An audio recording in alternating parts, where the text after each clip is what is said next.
Long time no see. It's been a while since I've posted a video. Just life happens, but I'm not going to focus on that. I want to talk about where we are so far with the season, and these are just kind of thoughts I've had over the past couple of days. And then the news that I'm sure all of us have seen that Dayton Raiola has decommitted. So first, let's just kind of talk about where the season's at because it has been a little bit of a roller coaster.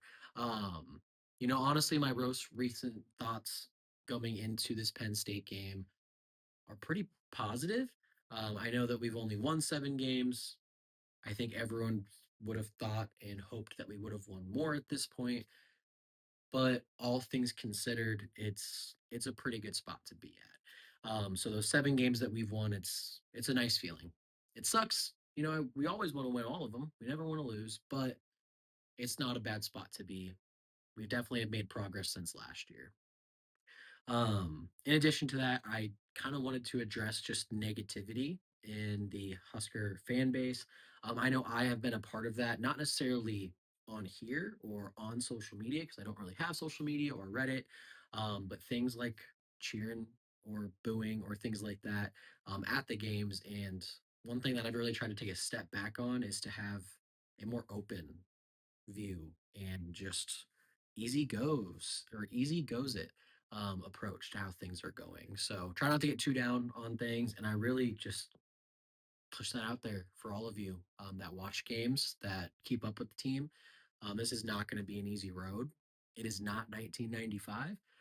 It is not the years when Bo was coaching and we had 9, 10 wins every single year. It's a completely different landscape now in college football. And we have to just remain cool, remain calm, remain collected, especially as a fan base, because these players that we're trying to get to come here, um, there's times where we criticize them, and it's due, it's good. Criticism is okay, but there's times where people take it a little too far. So I just want to put out like positive messages for everybody.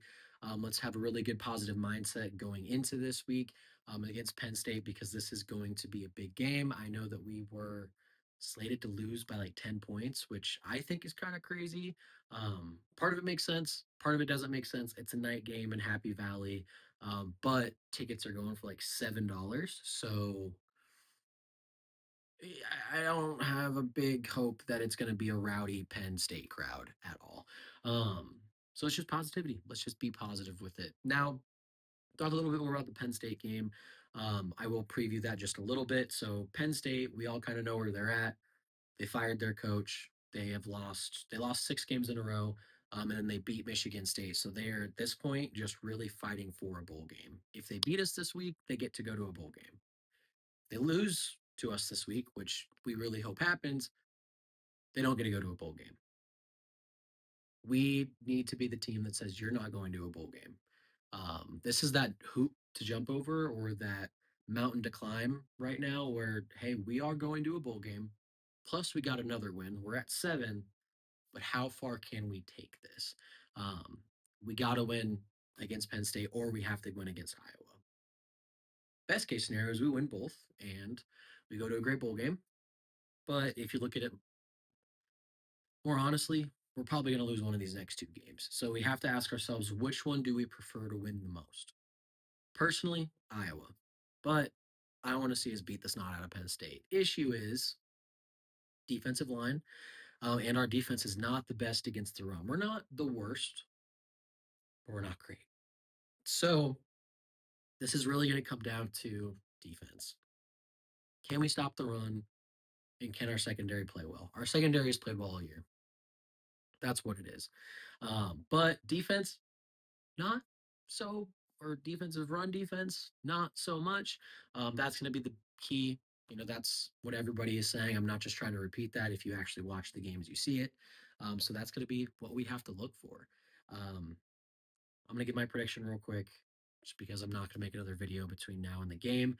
But I predict that the game is going to be 27-24. And I'm just going to have to pick Nebraska because I got to ride with the team. But I wouldn't be surprised if it's the other way and Penn State wins it. It's going to be a coin toss. Hopefully, it's going to be a coin toss game unless we run with it. Um, which, if we do, then great. On top of that, before we talk about Dayton, let's talk about Dylan and TJ. So, this conversation is going to kind of all flow together just because it is a quarterback conversation. But um, I'm sure a lot of us liked what we saw from TJ versus UCLA. Now it is a UCLA team. He didn't do that against Penn State. We will see how he operates at Penn State, different environment. Does he still have the poise? Does he still remain confident? Does he still play smart? Does he not make dumb decisions? Anything like that? Any freshman mistakes? If he doesn't do that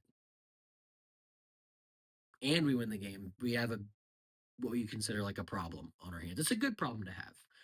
I would rather have a problem where we have two guys that, we want Dylan to stay. We want him to be the starter. We want him to take us to the promised land. Um, but then you have Latif, who came in and did what Dylan has not been able to do, um, and runs the ball. Is probably even a smarter thrower than Dylan. Um, in some capacities, I would say he gets the ball out of his hands quick. He makes his read and he does what he does. He does not start second guessing and making all these thinking decisions. He just does what he does, which is a good thing. But against a team like Penn State, we might need a little more thinking, and that's where we might get in trouble. So, kind of hopefully a good problem that we have on our hands. But either way, we have to support TJ through this. Got to support Dylan too. And we will see what the quarterback situation looks like next year. Now, the one thing I will say with Dayton decommitting, I hate to see it. I would love to see him come here. I'm sure everybody would.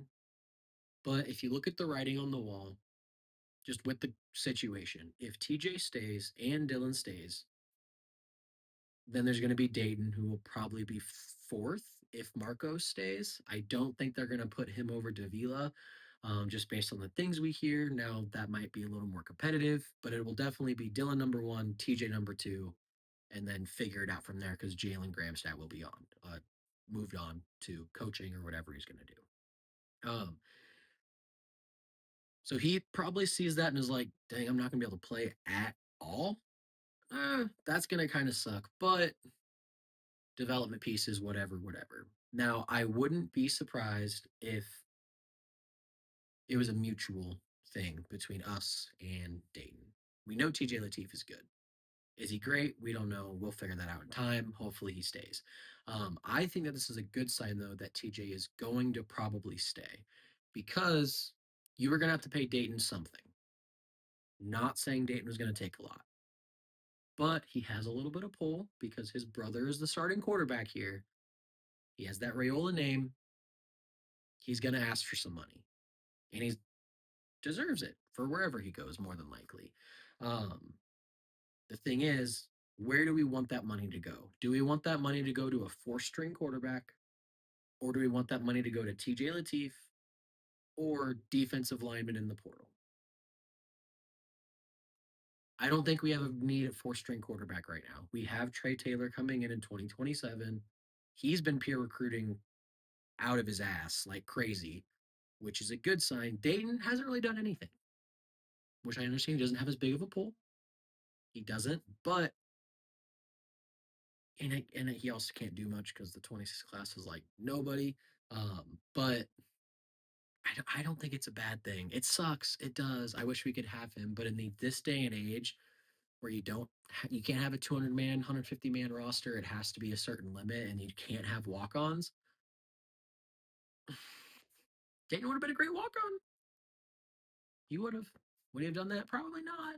But in the day and age when you could have 150 scholarship players or just players in general that could play, that would be good, but you can't now. So I wouldn't be surprised if he doesn't, even after decommitting. I don't think he'll go here.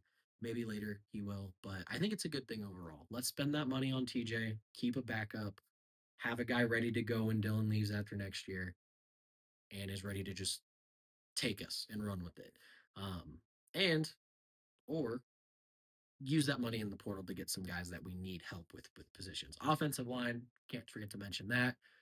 Rocco going, and then a few other positions we'll need to have coverage for. and defensive line and wherever else we need help. I'd say let's use that money there.